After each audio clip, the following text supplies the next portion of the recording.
Hi movie lovers, నేను మీ Prasad. Welcome to Prasad the vlogger. మనకి తెలిసిన దానికంటే కూడా తెలియందే ఎక్కువ ఉందే అనిపిస్తుంది అనమాట ఈ వెబ్ సిరీస్ చూస్తే ఉంటే మాత్రం. అంటే వీళ్ళిద్దరి మధ్య ఇంత ఫ్రెండ్షిప్ ఉందా, ఇంత బాండింగ్గా ఉండేవారా అని అయితే క్లియర్గా అర్థమయ్యేలా అయితే చెప్పారు దేవా కట్టా గారు. ఇందులో ఆది పినిశెట్టి గారు, చైతన్య గారు నటించారు అంటాం కంటే కూడా జీవించారు అంటే బాగుంటుందేమో. అదేనండి మైసప్ గురించి మనం మాట్లాడుకోబోతున్నాం అనమాట. ఇందులో నిజంగా అంటే అప్పటికి చాలామంది పుట్టుండరు, కానీ ఇలా జరిగిందా, వీళ్ళిద్దరు జీవితాల్లో ఇలా జరిగాయా అని చెప్పి అయితే మనకి క్లియర్గా అర్థమయ్యేలా అయితే తీశారు.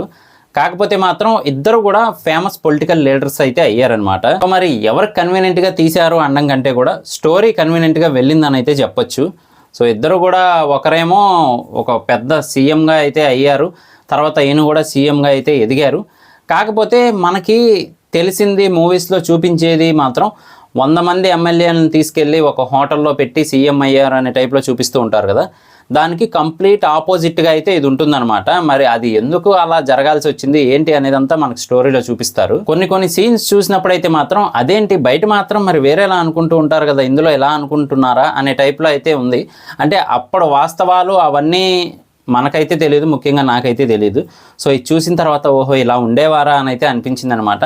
నేను చాలాసార్లు విన్నాను కూడా, ఏంటి అంటే మా ఇద్దరి మధ్య స్నేహం చాలా బాగుండేది, మేము రాజకీయంగా మాత్రమే ఎనిమీస్గా ఉండేవాళ్ళం, లేదంటే అభిప్రాయాలను వ్యతిరేకించే వాళ్ళం తప్ప ఎప్పుడు కూడా మేము వ్యక్తిగతంగా మాత్రం మంచి మిత్రులమే అనే మాట మాత్రం ఇద్దరి వైపు నేను విన్నాను. ప్రెస్ మీట్లు జరిగినప్పుడు కానీ, లేదు అంటే లోక్సభలో కానీ చాలాసార్లు అయితే వెళ్ళాను అనమాట.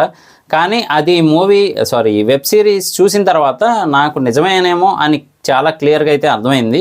కానీ తర్వాత పరిస్థితులు అనేవి మారుతూ ఉంటాయి కదా, సో దానివల్ల అయితే ప్రాబ్లమ్స్ వచ్చాయేమో అనిపించింది. కానీ దేవా కట్టా గారి డైరెక్షన్ మాత్రం మెచ్చుకోవచ్చు అని అయితే చెప్పొచ్చు. పాయింట్ బై పాయింట్ మనకు క్లియర్గా అర్థమయ్యేలా అయితే తీసుకెళ్లారు. అలాగే ఫ్యాక్షనిజం ఎలా ఉండేది ఆ రోజుల్లో, దాని ద్వారా మిగతా వాళ్ళు ఎలా ఇబ్బంది పడేవారు అవన్నీ కూడా బాగా చూపించారు. నేను ఫస్ట్ ఆఫ్ ఆల్ మైసభ అనే ఆ టైటిల్ ఏదైతే ఉందో ఆ టైటిల్లో 2 మనకి పోస్టర్స్ టైప్లో అయితే ఉంటాయి కదా అటు ఇటు. సో అవి చూసిన తర్వాత ఖచ్చితంగా ఈ వెబ్ సిరీస్ చూడాలనుకున్నాను. మొత్తానికి అయితే టైం దొరికింది, చూశాను. బాగుంది. ఒకసారి చూడకపోతే మాత్రం చూడడానికి ట్రై చేయండి. సోనీ లివ్లో అయితే అవైలబుల్గా ఉంది. ఇందులో మన సాయి కుమార్ గారి యాక్టింగ్ కూడా చాలా బాగుంటుంది. మనకి ఆయన్ని చూస్తూ ఉంటే కనుక రియల్ క్యారెక్టరే ఉందేమో అలాగ అక్కడే అన్నట్టయితే బాగా యాక్ట్ చేశారని అయితే చెప్పచ్చు. అలాగే పొలిటికల్ పార్టీస్ నేమ్స్ కానీ, అలాగే ఎవరైతే మనకి పొలిటికల్ లీడర్స్ కానీ, లేదు అంటే సినిమా యాక్టర్స్, అలాగే హీరోస్ వీళ్ళు ఉన్నారో వాళ్ళ నేమ్స్ ఎక్కడ బయట పెట్టకుండా వేరే నేమ్స్తో అయితే తీశారు. సో ఓవరాల్గా అయితే మాత్రం ఒక మంచి వెబ్ సిరీస్ అని అయితే ఖచ్చితంగా చెప్పొచ్చు. మొత్తం 9 ఎపిసోడ్స్ అయితే ఉంటాయి. మనకి స్టార్టింగ్ అంటే వాళ్ళ లైఫ్ ఎక్కడి నుంచి స్టార్ట్ అయింది, ఎక్కడి వరకు వెళ్ళింది అనేది చూపించడానికి ఈ వెబ్ సిరీస్లో అయితే ప్లాన్ చేశారు. కానీ 9 ఎపిసోడ్స్లో సగం వరకే కంప్లీట్ చేశారనమాట. అంటే ఎమ్మెల్యేలు అందరూ ఒక హోటల్లో ఉండి వాళ్ళకి ఎవరైతే చీఫ్ మినిస్టర్గా ఉన్నారో ఆయనకి సపోర్ట్ మేము ఇవ్వట్లేదు అనే టైప్లో ఆ హోటల్లో ఉండిపోవటము, ఆ హోటల్లో ఉండడానికి గల కారణం వరకు ఎండ్ చేసేసారనమాట. కానీ అది ఎండ్ అయిన తర్వాత వీళ్ళిద్దరి మధ్య ఎవరైతే ప్రాణ స్నేహితులుగా ఉన్నవాళ్ళు భద్ర శత్రువులుగా ఎలా మారారు అనేదే మనకి తర్వాత ఎపిసోడ్స్లో చూపించబోతున్నారు. అంటే సీజన్ 2లో చూపించబోతున్నారు అనమాట.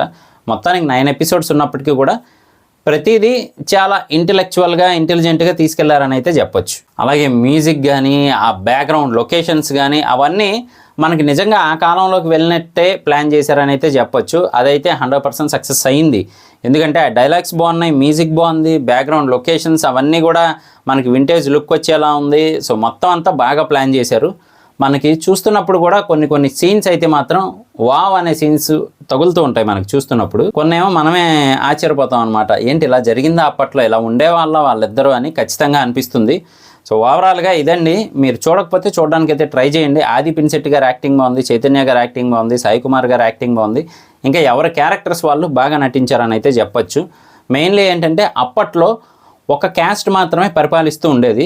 సో దాని తర్వాత మరో క్యాస్ట్కి ఛాన్స్ ఇచ్చేవారనమాట. కింద బడుగు బలహీన వర్గాలందరూ అలాగే ఉండేవారు అని ఎలా అయితే ఈ వెబ్ సిరీస్లో చూపించారు. సో అది తప్పు, అది కరెక్ట్ కాదు. ఎవరైతే టాలెంటెడ్ పర్సన్స్ ఉంటారో, ఎవరైతే బాగా చదివి రాజకీయాల్లోకి రావాలనుకుంటారో వాళ్ళకు కూడా ఛాన్సెస్ ఉంటాయి అనేలా అయితే చూపిస్తారనమాట. సో ఓవరాల్గా అయితే మాత్రం ఇది ఒక రకంగా చెప్పాలంటే అప్పటి క్యాస్ట్ ఫీలింగ్ని ఎలా అందరూ వాడుకునేవారు ఏంటి అనేది చూపిస్తూనే, ఇంకొక వైపు ఇద్దరు అంటే మన ఆది పినిశెట్టి గారు, చైతన్య గారు మామూలుగా నటించింది. కానీ వాళ్ళు నటించిన క్యారెక్టర్స్ ఏవైతే ఉన్నాయో అప్పట్లో ఎలా ఉండేవి అనేదే మెయిన్ హైలైట్గా అయితే తీసుకెళ్లారనమాట. సో ఇది ఒక పొలిటికల్ డ్రామా అని కూడా చెప్పొచ్చు.